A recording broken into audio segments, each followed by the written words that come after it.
All right. આપણે જે છેલ્લે ભણ્યા એની અંદર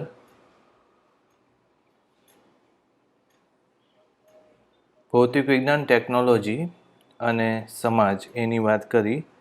હવે આપણે થોડો એવો ભાગ અહીંયા અગત્યનો આવે છે, એ કુદરતના બળોની વાત કરવાની છે.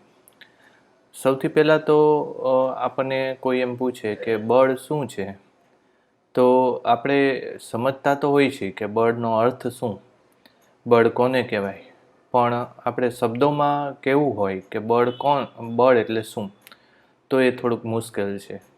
આપણે શબ્દોમાં એની વ્યાખ્યા બાંધી શકતા નથી. આપણે કોઈ વસ્તુને ધક્કો મારો કે પાણી ભરેલી ડોલ ઉપાડો કે પછી કોઈ મોટા પથ્થરો માથે ઉપાડીને ખસેડતા હોય લોકો, રેતીના તગારા માથે નાખીને એક જગ્યાએથી બીજી જગ્યાએ લઈ જતા હોય, આમાં બધામાં બળ આવે છે. આપણને ખબર છે, આપણે જાણીએ છીએ કે આને બળ કહેવાય, પણ આપણે બળની કોઈ સ્પષ્ટ વ્યાખ્યા બનાવતા નથી, અથવા તો બનાવતા આવડતું નથી. બળની સાચી વ્યાખ્યા ન્યૂટનના ગતિના નિયમો વખતે તમે સમજશો કે બળ કોને કહેવાય, એ ત્યારે આપણને ખબર પડશે. અને ત્યારે જ આપણે બળના સૂત્રો પણ તારવશું. બળનો સ્વભાવ કેવો હોય છે એ પણ આપણને ત્યારે જ ખબર પડશે, એ સિવાય આપણને ખબર નહીં પડે. એટલે બળ ઘણી ટાઈપના આવતા હોય. જેમ કે તમે કોઈ વસ્તુને ધક્કો મારો તો એ સ્નાયુ બળ છે. કોઈ વસ્તુને આમ ઉપર પકડીને તમે નીચે પડતી મૂકી દો તો એ ગુરુત્વાકર્ષણ બળ એને ખેંચે છે. પછી એ જ રીતે તમે સ્પ્રિંગના છેડે કંઈક વજન લટકાડો અને પછી છોડી દો તો સ્પ્રિંગ એને પાછી ઉપર ખેંચે છે, તો એ સ્થિતિસ્થાપક બળ છે. એવી જ રીતે તમે કોઈ પાણીની અંદર તમે જાઓ છો ત્યારે તમને તમારું વજન ઓછું લાગે છે, તમે સહેલાઈથી તમારું વજન ઉચકી શકો છો, આમ સ્લો મોશનમાં હોય એવું લાગે છે. તો ત્યારે જે બળ આવે છે, પાણી જે લગાડે છે, ગુરુત્વાકર્ષણ તો લાગે જ છે, પણ પાણી એક બીજું બળ પણ લગાડે છે, એને આપણે ઉત્પ્લાવક બળ કહીએ છીએ.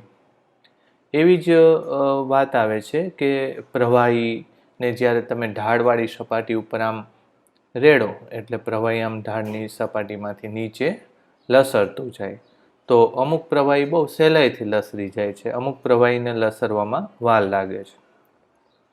જેમ કે કેરોસીન હોય, પાણી હોય, એ સહેલાઈથી લસરીને પડી જાય છે. પછી ઘી હોય, મધ હોય, એને લસરવામાં વાર લાગે છે, અથવા તો એ લસરી શકતો નથી સહેલાઈથી. તો ત્યારે એક બળ વિરુદ્ધ દિશાનું બળ એમાં આવતું હોય છે, અને એ બળ આપણે સ્નિગ્ધતા બળ કહીએ છીએ, ફોર્સ ઓફ વિસ્કોસિટી એવું કહીએ છીએ. પછી કોઈ પદાર્થ નાનો એવો દડો હોય કે પછી લખોટી હોય, તો એને તમે જમીન ઉપર સહેજ લસરાવી દો અને પછી એ જ રીતે જ્યારે એ દડો જ્યારે જમીન ઉપર લસરતો હોય ત્યારે એને તમે ધક્કો મારી દો તો અમુક અંતર કાપીને બોલ સ્થિર થઈ જાય છે. અને ત્યારે તમને એમ લાગે કે આ બોલ તો ગતિ કરતો હતો, તો કોણ એને સ્થિર કરે છે? કાં તો બીજી રીતે વિચારી શકાય કે ધારો કે બરફની સપાટી છે, તો ત્યાં એ દડાને એટલા જ બળથી, એટલા જ પ્રયત્નથી ધક્કો મારો તો એ થોડુંક લાંબુ અંતર કાપીને ઊભો રહે છે.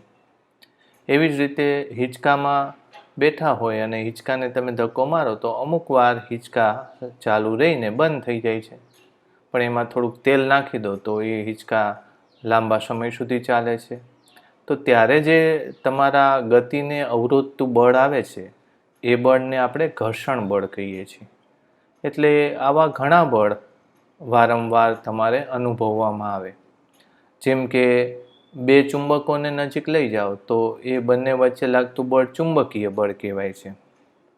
એવી જ રીતે બે વિદ્યુત ભારોને નજીક લઈ જાઓ તો ત્યારે જે બળ લાગે એને વિદ્યુતીય બળ કહેવાય. તમે કાંસકાથી સૂકા વાળને ઓળો અને પછી કાંસકાને ઊનના રેસાઓની નજીક લઈ જાઓ તો એ તરત રેસાઓ ચોંટી જાય છે એની સાથે, તો આ બળ વિદ્યુત બળ હોય છે. આવા જ ઘણા બળો તમે અમુક બળો જોયા નથી તમે એવા બળ આવે છે, જેમ કે ન્યુક્લિયસની અંદર પ્રોટોન અને ન્યુટ્રોન વચ્ચે કંઈક બળ લાગે છે.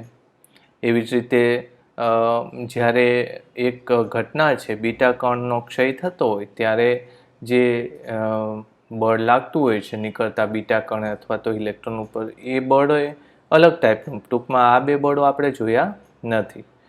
તો અમુક બળો એવા હોય છે જે કુદરતના હોય છે, અને અમુક બળો એવા હોય છે કે જે આપણે લગાડતા હોઈએ છીએ.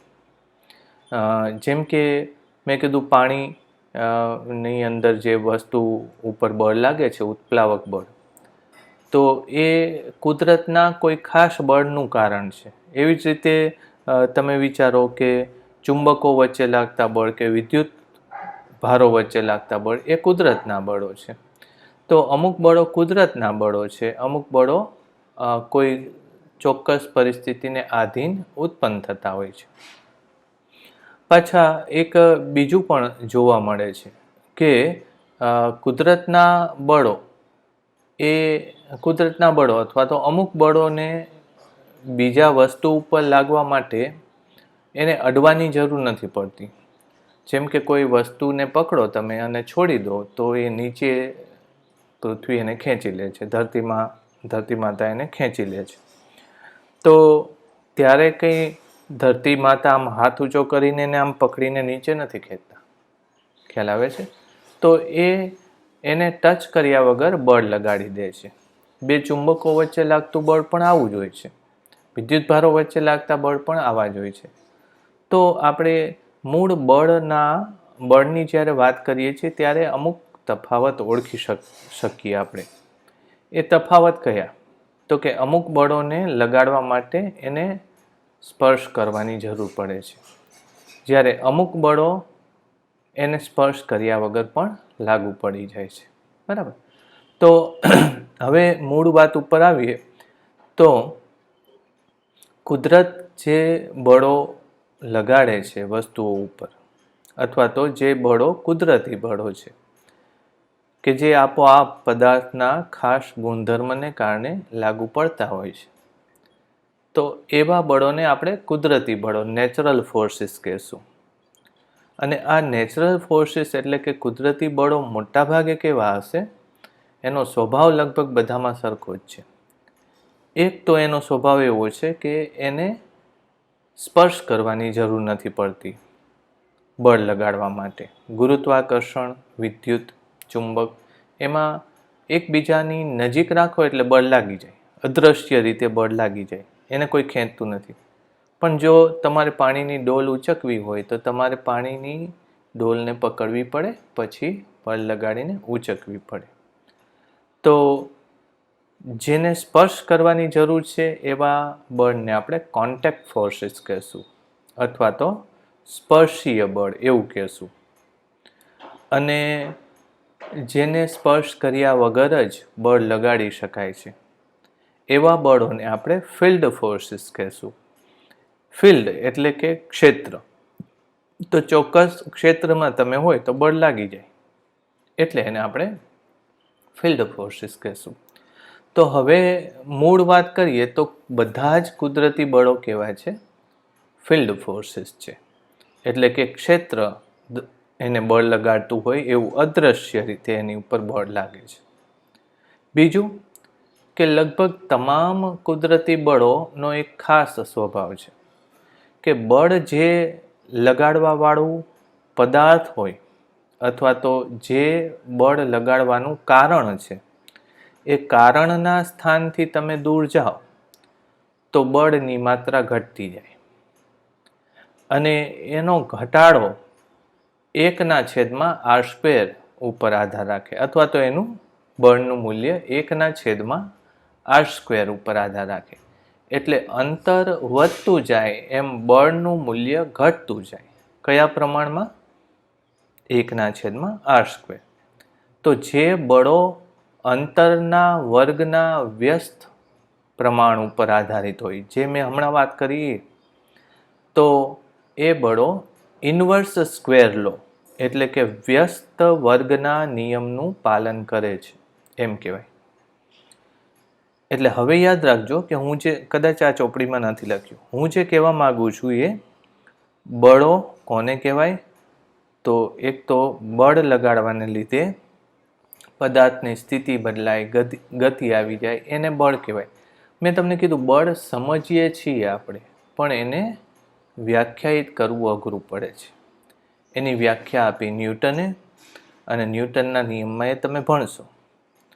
બળ બે ટાઈપના હોય છે, એક તો કુદરતી અને એક અકુદરતી. અકુદરતીનો અર્થ એવો છે કે કુદરત નથી લગાડતું એવા બળો છે. આપણે લગાડતા હોય, કોઈ વસ્તુ પડે અને બળ લાગે, તો એવા બળોની વાત છે, એને અકુદરતી બળો કહેશું. પછી બળો અંતરના વર્ગના વ્યસ્ત પ્રમાણ ઉપર આધારિત હોઈ શકે, અને બળો બીજી બે પ્રકારે ના પાડી શકાય કે બળ સ્પર્શ દ્વારા લગાડી શકાય અને સ્પર્શ કર્યા વગર પણ લગાડી શકાય. તો કુદરતમાં જે જોવા મળે છે એ બધા બળો ફિલ્ડ ફોર્સીસ છે, એટલે સ્પર્શ કર્યા વગર લગાડી શકાય એવા બળ છે. અને એ લગભગ તમામ બળો અંતરના વર્ગના વ્યસ્ત પ્રમાણમાં આધાર રાખતા હોય છે. એ તમામ બળો આકર્ષી અને અપાકર્ષી બંને પ્રકારના હોય છે. યાદ રાખજો, આમાં આપણે થોડીક સુધારો કરવો પડશે. એ બધા બળો આકર્ષી અને અપાકર્ષી પ્રકારના હોય છે, પણ એમાં થોડી ખામી છે. જેમ કે ગુરુત્વાકર્ષણ બળ આકર્ષી પ્રકારનું જ શોધાયું છે હજી, પણ એવી આગાહી કરાઈ છે કે ગુરુત્વાકર્ષણ બળ અપાકર્ષી પ્રકારનું પણ હોય. વિદ્યુત અને ચુંબકીય બળો પણ આકર્ષી અને અપાકર્ષી બંને પ્રકારના હોય છે. હવે આપણે સમજશું. તો કુદરતી બળો કયા કયા છે? તો મૂળ તો કુદરતી બળો 4 પ્રકારના છે, બરાબર. એમાં પ્રકાર પ્રમાણે ગણીએ તો એક ગુરુત્વાકર્ષણ બળ છે. એ તમને ખબર છે કે ગુરુત્વાકર્ષણ બળ શું છે? બે પદાર્થ એકબીજા ઉપર પોતાના દળને કારણે કંઈક બળ લગાડતા હોય છે. એવા બળને આપણે શું કહીએ છીએ? ગુરુત્વાકર્ષણ બળ કહીએ છીએ. પછી એ ગુરુત્વાકર્ષણ બળ નું મૂલ્ય કેવી રીતે નક્કી કરી શકાય?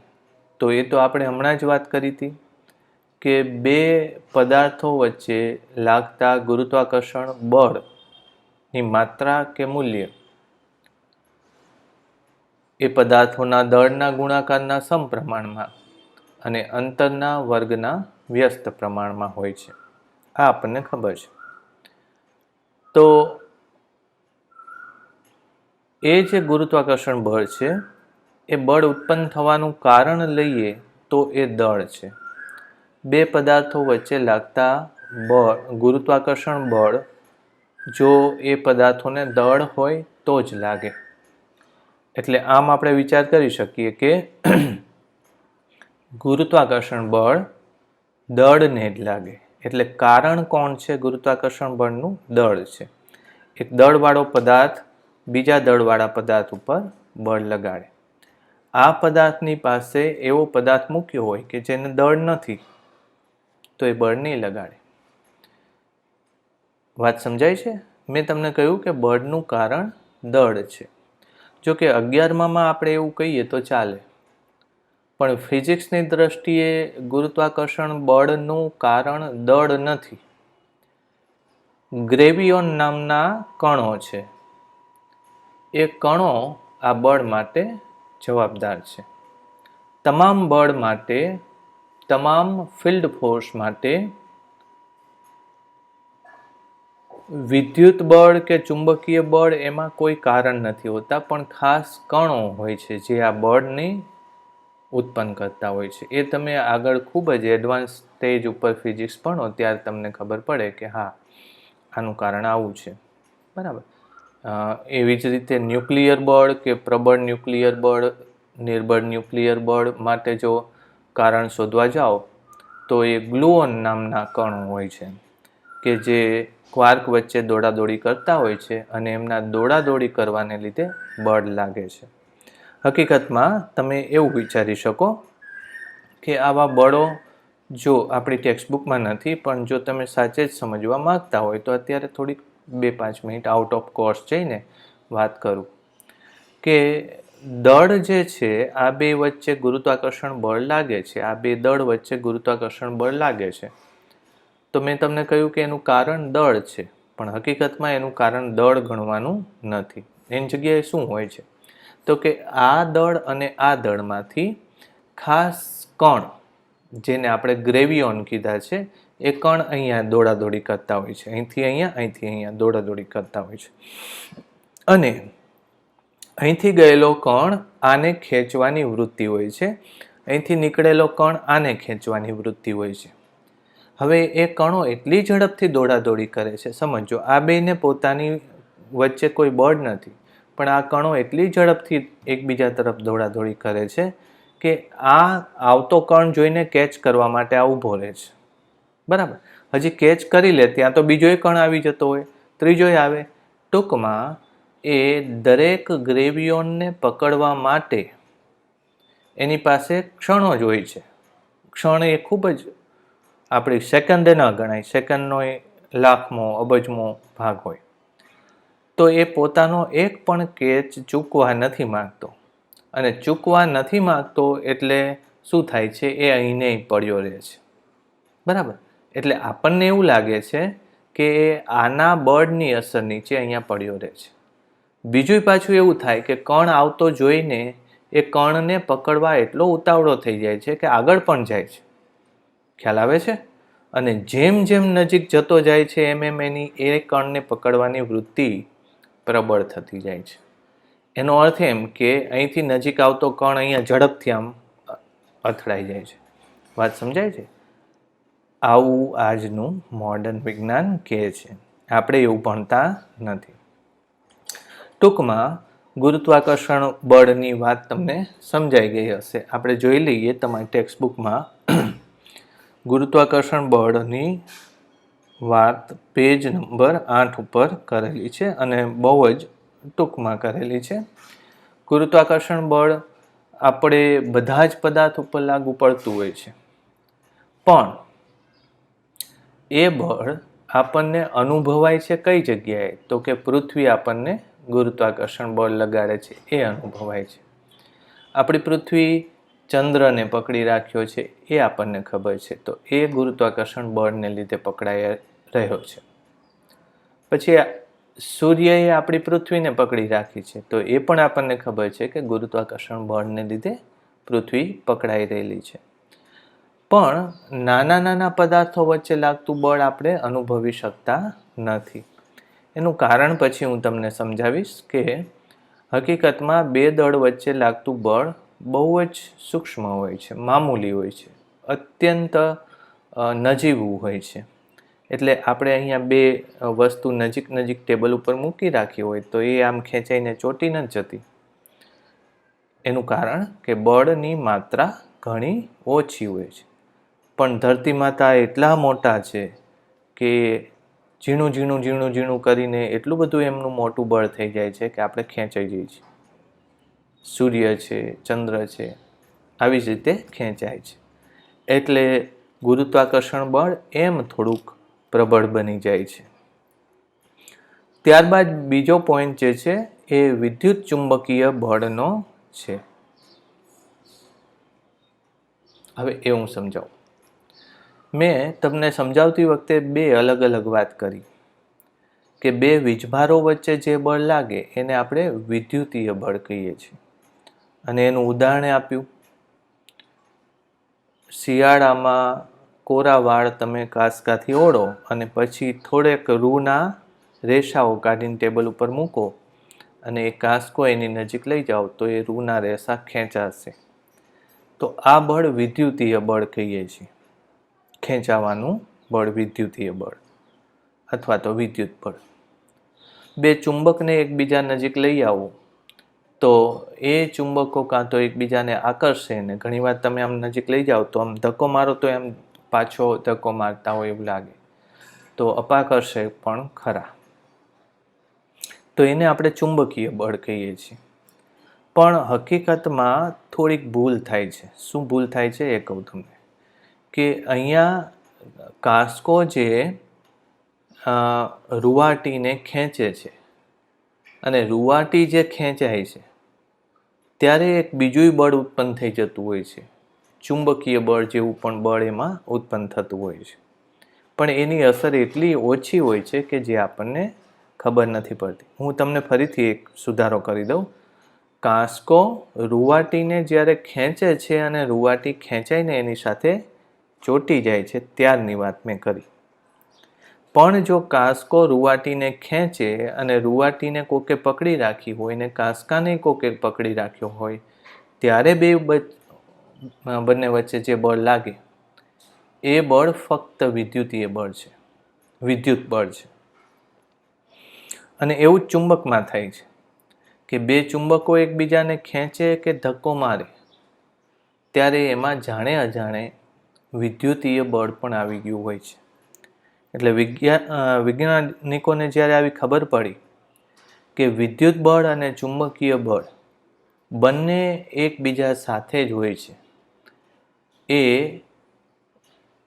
એકબીજા પછી કે વારાફરતી નથી આવતા, અને એ બંનેનું કારણ વિદ્યુત જ છે, વિદ્યુત ભાર છે. વિદ્યુત બળનું કારણ પણ વિદ્યુત ભાર છે, ચુંબકીય બળનું કારણ પણ વિદ્યુત ભાર છે. મેં આની પહેલાંના લેક્ચરમાં જુદા જુદા વિજ્ઞાન અને ઘટનાઓની આખી ચાર્ટ બનાવીને સમજાવ્યું. ત્યાં મેં તમને સમજાવ્યું હતું કે જ્યારે બે વિદ્યુત ભારો સ્થિર હોય ત્યારે જે વિજ્ઞાન છે એને સ્થિત વિદ્યુત કહીએ છીએ. પણ જ્યારે વીજભાર ગતિ કરવા લાગે છે ત્યારે પ્રવાહ વિદ્યુત આવે છે અને પ્રવાહના એક અસર તરીકે ચુંબકીય બળ આવે છે. એટલે વિદ્યુત અને ચુંબકીય બળો જુદા નથી એવું વૈજ્ઞાનિકો એ શોધી કાઢ્યું, અને ત્યારબાદ એને એક સંયુક્ત નામ આપવામાં આવ્યું, ઇલેક્ટ્રોમેગ્નેટિક ફોર્સ અથવા તો વિદ્યુત ચુંબકીય બળ. એ વિદ્યુત ચુંબકીય બળ એ એવું બળ છે કે જેમાં વિદ્યુત અને ચુંબકીય અસરનો સંયુક્ત અભ્યાસ થાય છે. બીજું, આવું બળ લાગવા માટે કોઈ માધ્યમની જરૂર નથી પડતી. ગુરુત્વાકર્ષણ બળ માટે પણ કોઈ માધ્યમની જરૂર નથી. વિદ્યુત અને ચુંબકીય બળ લગાડવા માટે કોઈ માધ્યમની જરૂર નથી અને સ્પર્શ કરવાની જરૂર નથી. એ કોઈ પણ માધ્યમમાં લાગી શકે છે. હા, એક વાત સમજજો કે જ્યારે માધ્યમ બદલાય છે ત્યારે વિદ્યુત અને ચુંબકીય બળોની માત્રા એટલે કે મૂલ્ય પણ બદલાય છે. પાણીમાં જે વિદ્યુત બળ લાગતું હોય બે પદાર્થ વચ્ચે એની કરતાં ધાત્વીય પદાર્થમાં એ જ બે પદાર્થ વચ્ચે એટલા જ અંતર માટે વધારે બળ લાગે. એટલે માધ્યમ અગત્યનું છે શેની માટે? બળનું મૂલ્ય નક્કી કરવા માટે. પણ બળ હોવા માટે માધ્યમ અગત્યનું નથી. બળ તો બધે લાગશે જ. સમજાયું? તો એક વાત એ કરી. ત્યારબાદ વિદ્યુત અને ચુંબકીય બળોની સરખામણી કરીએ કોની સાથે? ગુરુત્વાકર્ષણ માટે. તો ગુરુત્વાકર્ષણ બળની સરખામણીએ વિદ્યુત ચુંબકીય બળ એક જ પદાર્થ માટે 10⁻36 ગણું છે. વાત સમજાણી? એટલે ગુરુત્વાકર્ષણ બળ ઘણું નબળું બળ છે. હું ફરીથી એક વાત સમજાવું. બે પ્રોટોનને તમે એક અંતરે પકડી રાખ્યા છે અને એ બે વચ્ચે લાગતું બળ ગણી નાખ્યું તમે. એ બે વચ્ચે લાગતું બળ વિદ્યુતને લીધે લાગતું બળ છે. પણ પછી એ બે પ્રોટોનમાંથી આપણે વીજભાર દૂર કરી નાખીએ છીએ, એટલે કે એ ન્યુટ્રોન બની જાય છે. પ્રોટોન અને ન્યુટ્રોનમાં એટલો જ ફેર છે કે પ્રોટોન પાસે વીજભાર છે અને એનો વીજભાર કાઢી નાખો એટલે ન્યુટ્રોન બની જાય.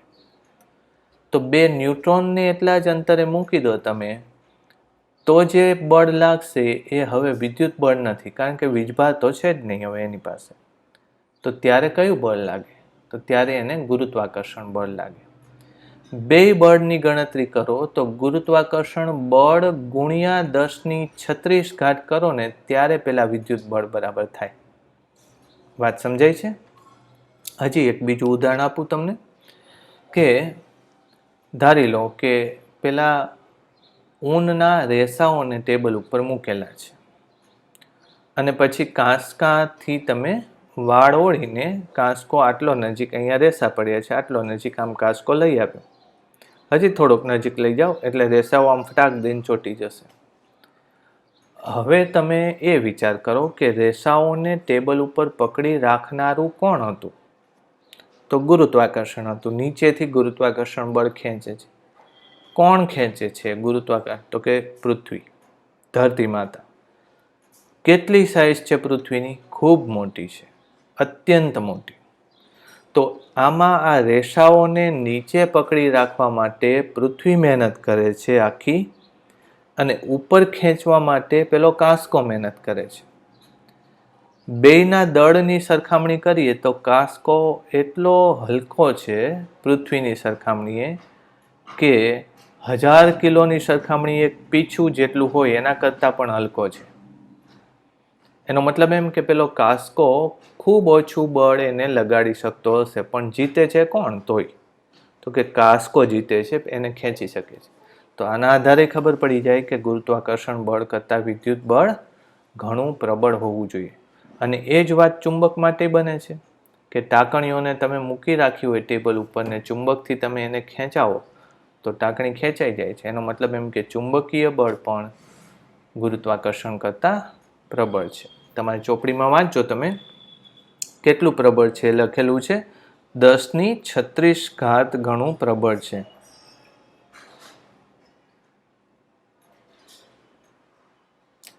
ઓલરાઈટ. તો એમાં બીજું લખ્યું છે કે પરમાણુની હવે વિદ્યુત બળ ક્યાં કામ આવે છે? આપણે ગુરુત્વાકર્ષણ બળની વાત કરીને ત્યારે મેં કીધું તમને ગુરુત્વાકર્ષણ બળ ક્યાં કામમાં આવે છે? તો ગુરુત્વાકર્ષણ બળ સૂર્ય ચંદ્રની ગતિમાં કામમાં આવે છે, ત્યાં લાગુ પડેલું છે. જ્યારે વિદ્યુત બળ ક્યાં લાગુ પડેલું છે? તો કે અણુ પરમાણુઓ બનેલા છે. પરમાણુની અંદર કેન્દ્રમાં ધનભાર છે, આજુબાજુ ઇલેક્ટ્રોન ફરે છે. તો ધનભારે ઇલેક્ટ્રોનને પકડી રાખ્યો છે. બરાબર. એ જ રીતે અણુઓ વચ્ચેનું જે બળ લાગુ પડતું હોય છે એ ઘણીવાર ચુંબકીય બળ પણ હોય છે. પરમાણુ વચ્ચેનું બળ છે એ ઘણીવાર ચુંબકીય બળ પણ હોય છે, કારણ કે એમાં એક પ્રકારની ખાસ સ્પિન ઉત્પન્ન થાય છે.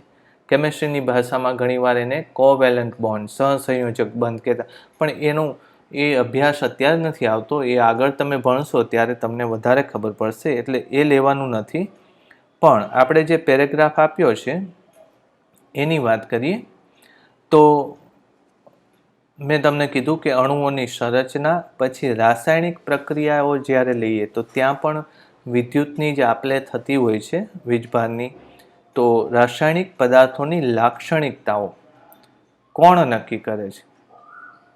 તો એ પણ વિદ્યુત બળો જ નક્કી કરે છે. રાઈટ. પછી તણાવ બળ તમે જોયું હોય કે સ્પ્રિંગ છે, તો સ્પ્રિંગને તમે દબાવો તો સ્પ્રિંગ પાછી ખેંચાઈ જાય છે. શું કામ? તો કે બે અણુઓ એકબીજાની નજીક દૂર હોય ત્યારે નજીક ખેંચાય છે. શેને કારણે? વિદ્યુતીય આકર્ષી બળને કારણે. પણ પછી આમ હદ ઉપરથી નજીક જાય તો એક અપાકર્ષી બળ પણ લાગુ પડે. તો અપાકર્ષી બળ ક્યારે લાગુ પડે? તો કે કેન્દ્રના ધન વિદ્યુતભારો એકબીજાને ધક્કો મારે.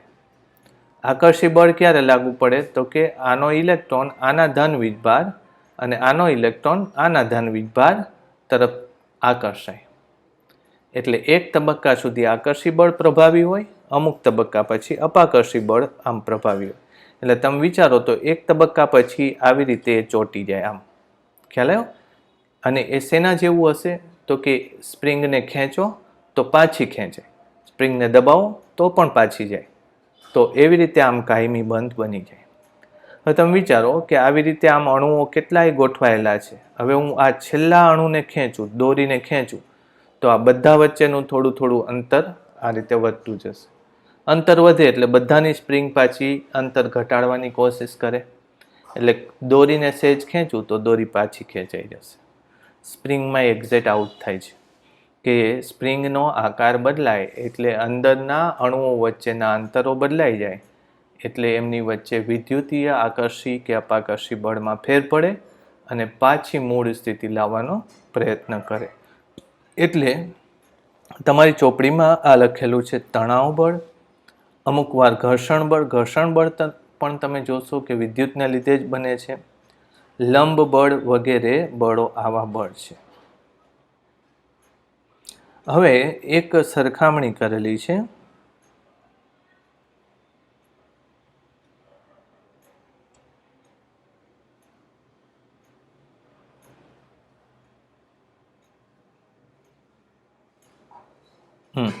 એટલે એ તો તમે વાંચી લેજો. એવું લખ્યું છે કે વિદ્યુત બળ ફક્ત આકર્ષી પ્રકારનું જ હોય છે, જ્યારે ગુરુત્વાકર્ષણ બળ ફક્ત આકર્ષી પ્રકારનું જ હોય છે, જ્યારે વિદ્યુત બળ આકર્ષી અને અપાકર્ષી એમ બંને પ્રકારનું હોય છે. તો એની આપણે વાત કરીએ તો એમાં એવું છે, કારણ એટલે મેં કીધું એમ તો ગુરુત્વાકર્ષણ બળ પણ અપાકર્ષી પ્રકારનું છે અને હોવું જ જોઈએ, પણ એ અપાકર્ષી ગુરુત્વાકર્ષણ બળ હજી આપણને મળ્યું નથી, કારણ કે એને લગતો પદાર્થ આપણે હજી શોધી નથી શક્યા.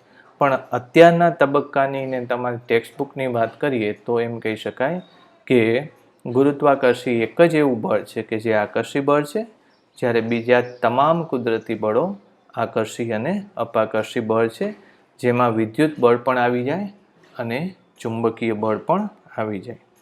રાઈટ. છેલ્લો પેરેગ્રાફ 9મા પેજ ઉપર.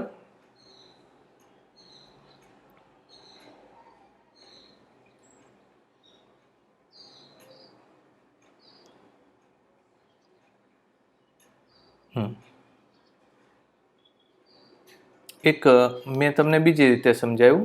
ગુરુત્વાકર્ષણ બળ અને વિદ્યુત બળની સરખામણીની વાત જે હતી એ ચોપડીમાં એક બીજી રીતે સમજાવેલી છે કે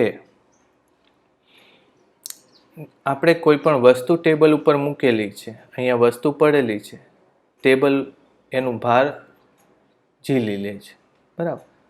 તો એનું કારણ શું છે? તો મેં હમણાં જ વાત કરી કે આ ટેબલની સપાટી છે, અહીંયા બધે જ આવા અણુ પરમાણુઓ ગોઠવાયેલા છે આ રીતે, અને દરેક બે અણુ પરમાણુ વચ્ચે એક આવું બંધ લાગેલું અદ્રશ્ય સ્પ્રિંગ જાણે હોય ને એવું લાગે. એ અણુ પરમાણુને આમ ધક્કો મારો તરત પાછી આવી જાય, આમ ખેંચો તો આમ પાછી આવી જાય. સમજાયું? એટલે એ રીતે જો વિચારશો તમે તો આ રીતે એ જે ટેબલની સપાટી પકડાયેલી રહી છે, શાને કારણે રહી છે? તો કે આ બધા કણો એકબીજાને આમ ખેંચી રાખે છે. હું એક બીજું ઉદાહરણ આપું. ધારો કે તમે 10 સ્ટુડન્ટ છો, 10એ પોતાના હાથ એકબીજા સાથે બાંધી રાખ્યા છે, અને એક છોકરી આ બાજુ છે, બીજી છોકરી આ બાજુ છે. એને આ બાજુનો એક દરવાજો પકડી રાખ્યો છે, બીજીએ આ બાજુનો દરવાજો પકડી રાખ્યો છે, બરાબર. હવે વચ્ચે આમ તમે હાથ પકડી રાખેલા છો અને આકાર ગમે તેવો બને છે. પછી હું એમ કહું કે બધા પોતપોતાની રીતે બને એટલું ખેંચો, તો તમે ખેંચશો ત્યારે શું થશે? એક્ઝેક્ટ પહેલા બારણાથી આ બારણા સુધી આમ સ્ટ્રેટ લાઈન તમારી બનશે, એટલું તમે ખેંચી નાખ્યું હશે. વાત સમજાણી? એટલે આમ સીધી રેખા બનશે. પછી હું કોઈક બીજાને કહું કે આ વચ્ચેની છોકરીને ધક્કો મારો, તો તમે ધક્કો જ્યારે લાગશે ત્યારે આ જે ખેંચાણ આટલું હતું એ થોડુંક આમ પહોળું થશે, કારણ કે તમે ધક્કાને લીધે થોડાક પાછળ ગયા હશો. વળી પાછા તમે શું કરશો? પાછા આમ ખેંચી લેશો, એટલે પાછું આમ સ્ટ્રેટ થઈ જશે.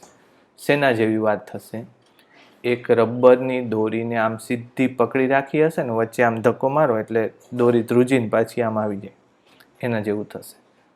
તો એક્ઝેક્ટ એના જેવું જ આ કામ થાય છે કે ટેબલ ઉપર રાખેલી વસ્તુ એને નીચે ધક્કો મારે છે, પણ પાછા એ બધા એકબીજાને આમ પાછા ખેંચે છે, એટલે એ ટેબલ નીચે પડીને તૂટી નથી જતું, એ પદાર્થને ઝીલી લે છે. જો આવું બળ ન હોત તો હલકામાં હલકી વસ્તુ પણ આપણે પકડી શકીએ નહીં. એવી એક વાત તમારી ટેક્સ્ટબુકમાં કરેલી છે. વાત સમજાણી? તો આ મેં વાત શેની કરી? વિદ્યુતીય બળની વાત કરી. એવી જ રીતે એક ચોથું બળ લઈ લઈએ, પ્રબળ ન્યુક્લિયર બળ. હવે આ બળ આપણે અનુભવી શકતા નથી, પણ કુદરતના તમામ બળોમાં આ બળ શક્તિશાળીમાં શક્તિશાળી છે. ગુરુત્વાકર્ષણ બળ કરતાં એ 10⁻38 એટલે કે વિદ્યુતીય બળ કરતાં લગભગ 100 ગણું, વિદ્યુત ચુંબકીય બળ કરતાં લગભગ 100 ગણું વધારે પ્રબળ છે અને સૌથી શક્તિશાળી છે. ક્યાં આ બળ આવતું હોય છે?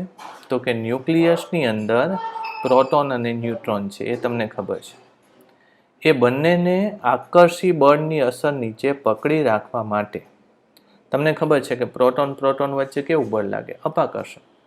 તોય એ ન્યુક્લિયસમાં કોણે પકડી રાખ્યા છે એમને? એ તો ભાગી જવા જોઈએ, ન્યુક્લિયસને તોડીને જતા રહેવા જોઈએ.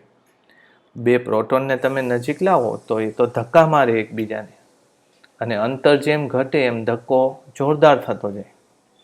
અંતર ઘટીને ન્યુક્લિયસની અંદરનું અંતર લગભગ 10⁻15 જેટલું છે. તમને ખબર છે કે અંતરના વર્ગના વ્યસ્ત પ્રમાણમાં બળ લાગુ પડતું હોય, એટલે 10⁻15 વર્ગ કરો એટલે 10⁻30. એ નીચે આવ્યું છેદમાં, ઉપર જતું રહે તો 10⁻30. આટલું મોટું બળ લાગે, ભયંકર બળ લાગે. એટલે બે પ્રોટોનની તમે દબાવી ન શકો અમુક હદ પછી, એટલું ભયંકર બળ લાગવા લાગે. તો પણ પ્રોટોન એટલા નાના વિસ્તારમાં પકડાઈને રહેલા છે. તો આવું કોણે કર્યું? પ્રોટોનને કોણે પકડી રાખ્યા? તો ત્યાં એક બીજું બળ આવે છે, એ પ્રબળ આકર્ષી બળ હોય છે, ન્યુક્લિયર બળ હોય છે, જે ન્યુક્લિયસમાં જ લાગે છે.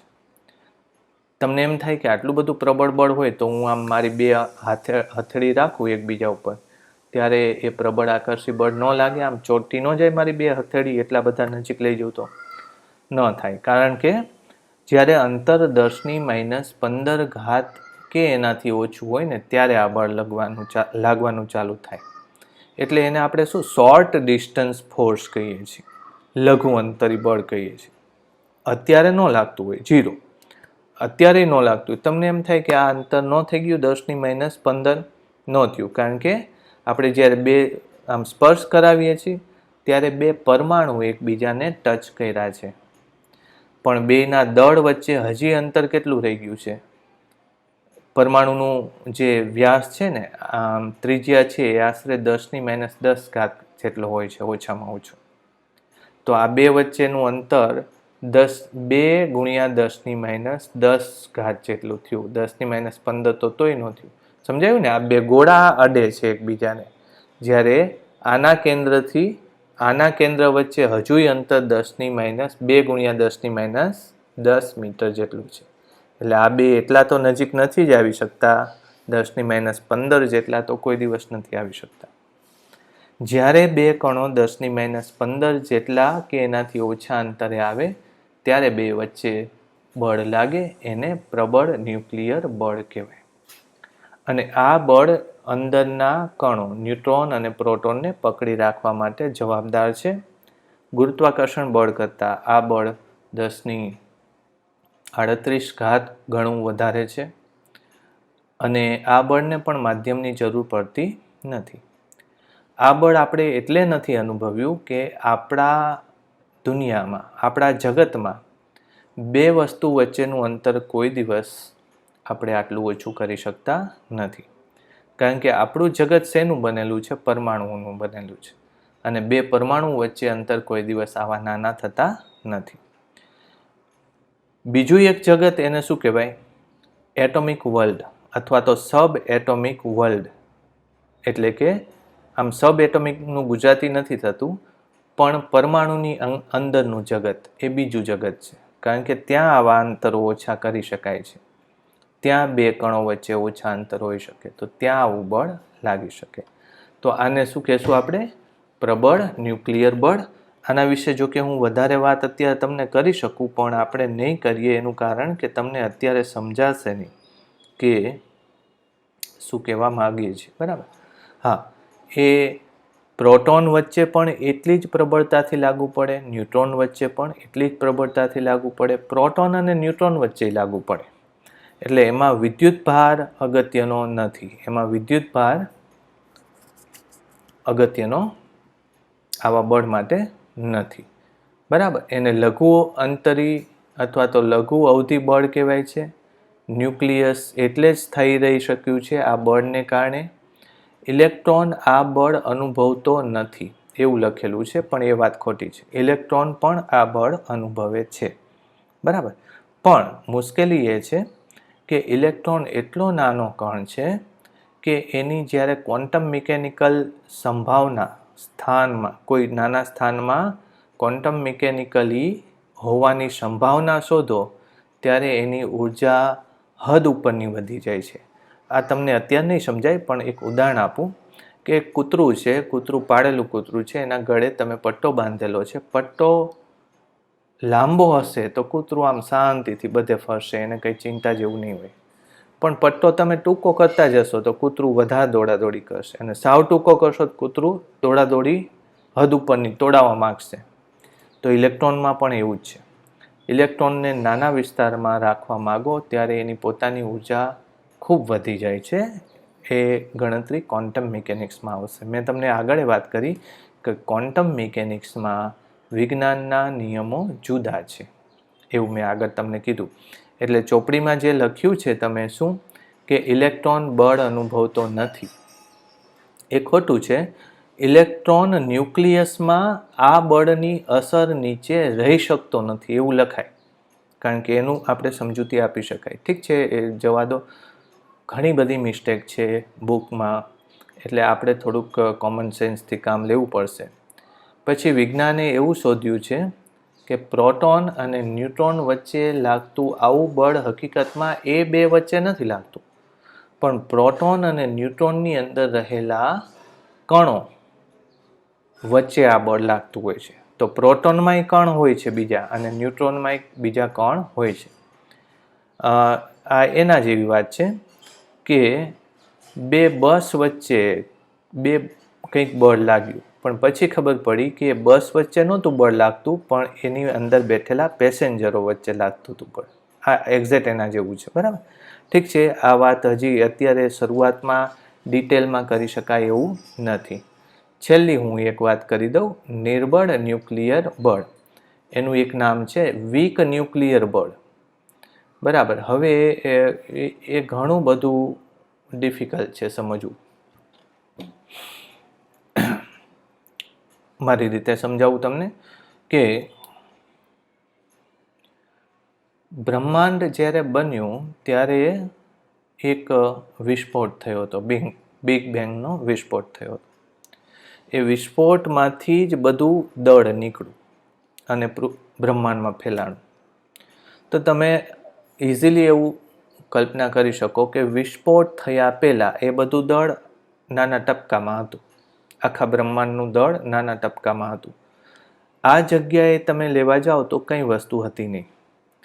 પછી વિસ્ફોટ થયા બાદ બધું દળ વિખેરાણું, અને એ દળ વચ્ચેના અંતરો એટલા બધા હજુય વધારે હતા, કારણ કે એની ઘનતા તમને ખબર પડે છે. ઘનતા એટલે શું? નાના વિસ્તારમાં જે દળ મળે એ દળ ભાગ્યા એ વિસ્તાર કરના, એને ઘનતા કહેવાય. એટલે અત્યારે જો તમે વિચારો બિગ બેંગ સમયે બધું દળ અહીંયા હતું, અહીંયા તમે એ દ્રવ્યની ઘનતા લેવા જાઓ તો લગભગ 0 આવે. અને બિગ બેંગ થયો પછી બે કણ આમ ફંટાયા, એક કણ અહીંયા આવ્યો, એક કણ અહીંયા આવ્યો. તો એ બે વચ્ચેનું અંતર હજુ એટલું મોટું છે કે એની ઘનતા કેવી થઈ ગઈ છે? અત્યંત નાની છે. તો બે કણો વચ્ચે દ્રવ્યની ઘનતા હદ ઉપર નાની હોય ત્યારે નિર્બળ ન્યુક્લિયર બળ આવે, વીક ન્યુક્લિયર ફોર્સ. એટલે બિગ બેંગ થયો ને એટલે અમુક સેકન્ડના અમુક ભાગ સુધી પ્રભાવશાળી કોણ હતું? બ્રહ્માંડમાં વીક ન્યુક્લિયર બળ પ્રભાવશાળી હતું. એ બળ કેવું છે? આકર્ષી પ્રકારનું છે, અપાકર્ષી. પણ એ ડિટેલમાં હું નહીં સમજાવું અત્યારે, એ અઘરું છે. પણ પછી કેવું થયું કે બધું દળ આમ ફેલાતું ગયું, એટલે બધી જગ્યાએ દ્રવ્યમાન આવી ગયું. બ્રહ્માંડમાં બધી જગ્યાએ દ્રવ્યમાન આવી ગયું. તમને એમ થાય કે સૂર્ય અને પૃથ્વી વચ્ચે તો ખાલી જ છે, કંઈ દળ જ નથી.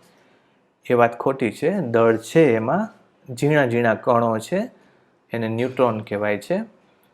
એનાથી એ જગ્યા પણ ખદબદે છે, એ જગ્યા ભરાયેલી છે. હા, દળ ઘણું નાનું છે, ઘણું ઓછું છે, અવગણી શકાય એનાથી ઓછું છે, પણ છે.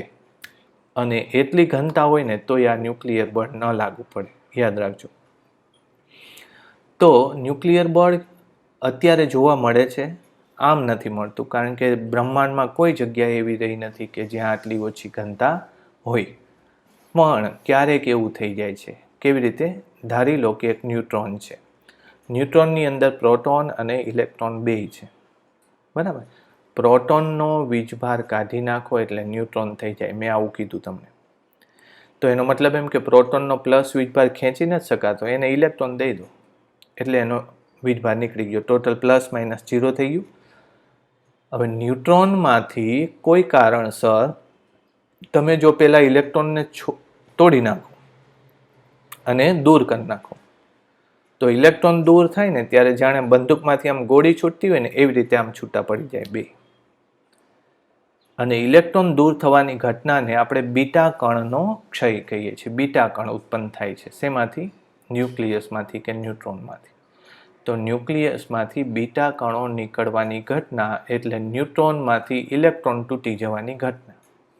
અને એ ઘટના જ્યારે બને છે ને ત્યારે એ બંને વચ્ચે આમ ક્ષણિક એટલી ઘનતા ઓછી થઈ જાય છે કે જે ઘનતા નિર્બળ ન્યુક્લિયર બળ લગાડી શકે. એટલે આમાંથી જે ઇલેક્ટ્રોન બહાર નીકળો એ જે વેગે જવો જોઈએ ને એની કરતાં એકાદ ક્ષણ માટે આમ થોડોક અચકાય છે અને પછી આમ જાય છે. તો એ અચકાટ શું કામ થયો? નિર્બળ ન્યુક્લિયર બળને કારણે, બરાબર.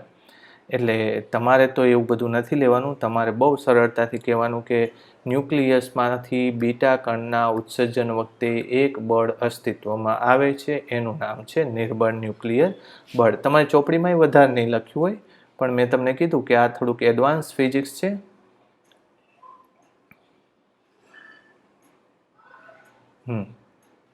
નિર્બળ ન્યુક્લિયર બળની અવધિ પણ નાની હોય છે. મેં તમને કીધું ને આમ તો મોટી હોય છે, પણ અત્યારે નિર્બળ ન્યુક્લિયર બળ આપણે જોઈએ છે ને એની અવધિ નાની હોય છે. બાકી બિગ બેંગ વખતે નિર્બળ ન્યુક્લિયર બળ જે હતું એની અવધિ અનંત સુધીની હતી, બરાબર. એ પણ અત્યારે નહીં લઈએ કારણ કે બહુ ટાઈમ લાગશે. સૂક્ષ્મ 10⁻16 મીટરના ક્રમની છે. ઓકે, તો ડિયર સ્ટુડન્ટ્સ, આટલું મેં આજે તમને ભણાવ્યું. બધા જ બળો વિશે વાત કરી દીધી. આ ચેપ્ટરમાં યાદ રાખવા જેવી બાબત હોય તો આ કુદરતી બળો વિશે તમે એને બધી જ વાતો મેં સમજાવેલી છે. અંડરલાઇન કરજો, ક્વેશ્ચન આન્સર્સ બરાબર તૈયાર કરજો. ખાસ પહેલો જ ક્વેશ્ચન હવે લખવાનો છે કે કુદરતમાં કેટલા બળો મળે છે, અથવા તો કુદરતમાં જોવા મળતા બળોના નામ આપો. પછી દરેકના એક એક પ્રશ્ન અલગ કરવાના, જેમ કે ગુરુત્વાકર્ષણ બળ વિશે ટૂંક નોંધ લખો, વિદ્યુત ચુંબકીય બળ વિશે ટૂંક નોંધ લખો, પ્રબળ ન્યુક્લિયર બળ વિશે ટૂંક નોંધ લખો અને નિર્બળ ન્યુક્લિયર બળ વિશે ટૂંક નોંધ લખો. આવડશે?